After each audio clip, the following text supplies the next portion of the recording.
क्योंकि हर एक चीज़ बहुत आसान हो गई है। बटन दबाओ इधर चले जाओ, बटन दबाओ उधर चले जाओ।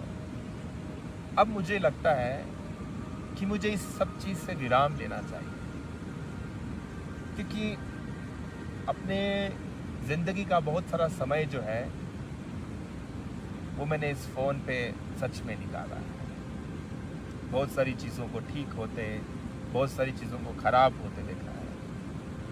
मेरा अभी सभी ग्रुप से निकलने का एक ही कारण है, और वो कारण है शांति। वो कारण है शांति, और वो कारण केवल एक ही है, वो शांति। क्योंकि आगे आने वाला जो समय है उसके बारे में मैंने कहा है, इंसान को सब कुछ मिल जाएगा, लेकिन शांति पाने के लिए उसको सच में एक सही राह की ज़रूरत पड़ेगी। ये फ़ोन छोड़ना या किसी ग्रुप से निकलने का कारण दूसरा कोई नहीं है। कारण सिर्फ एक है,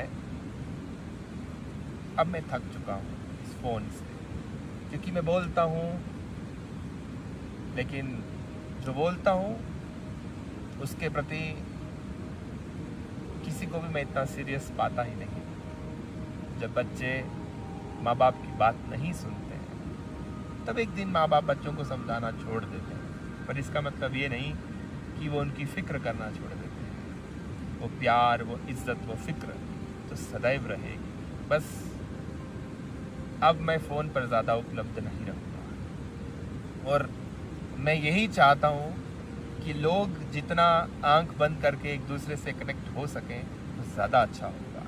क्योंकि कुछ टाइम में जब सच में नेटवर्क नहीं होगा, तब हम कैसे जिएंगे, इसकी तैयारी हमें आज से ही करनी होगी। और हमें ये सोचना होगा कि गुरु के प्रति भी हम बच्चों की कुछ रिस्पॉन्सिबिलिटीज़ हैं जो हम कहीं ना कहीं भूल चुके हैं। सारी गलती गुरु के ऊपर नहीं दी जा सकती। गुरु को एक्टिव होना है। गुरु के एक्टिव होने से ज़्यादा बच्चों को भी एक्टिव होना है। भागना छोड़ना होगा और रुकना सीखना होगा। जब रुकेंगे तो ही एक चीज़ को अच्छे से देख पाएंगे। भागते भागते आप प्रकृति की सुंदरता को किस प्रकार देखेंगे, मैं नहीं जानता, और ये आपका निर्णय है। मैं आपके जीवन में सिर्फ आपको रास्ता दे सकता हूँ। अब उस पर चलना नहीं चलना, ये सिर्फ आपका निर्णय है। इस प्रकृति में ना बहुत शांति है, और जब इस प्रकृति की गोद में हम बैठते हैं तब एक अलग ही सुकून, एक अलग ही आनंद आता है। ना तो कोई विचार है।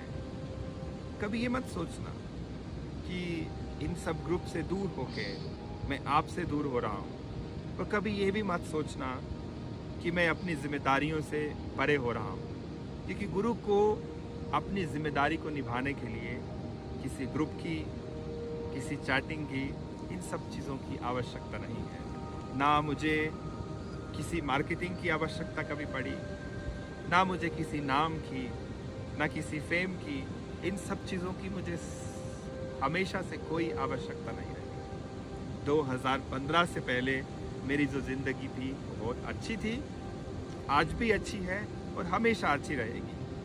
2015 तक मैं बाहर ही नहीं आया, लेकिन जब बाहर आया तो मैंने कोशिश की कि जो भी मेरे विचार हैं, जो भी मैं आप सबको देना चाहता हूँ, वो इन सब चीज़ों के माध्यम से आप मुझसे जुड़ेंगे। लेकिन कहीं ना कहीं मेरा दिल टूटा है।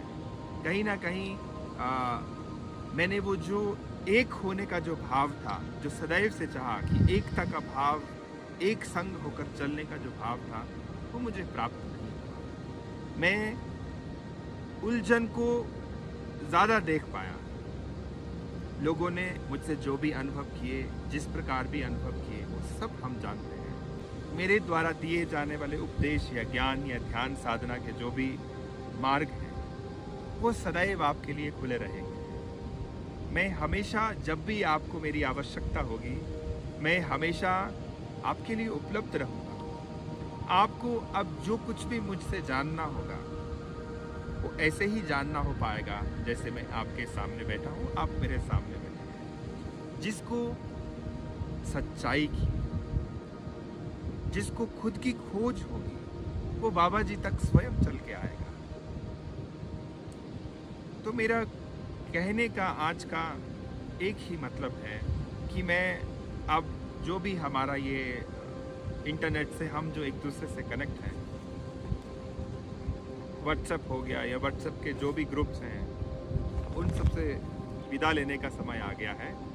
मेरा जो भी उपदेश होगा, जो भी बात होगी, बाबा जी समाज ग्रुप को हम बंद नहीं करेंगे। मेरी जो भी उपदेश होगा वो किसी ना किसी के जरिए से वो अपडेट जो है वो समाज में डाल दिया जाएगा।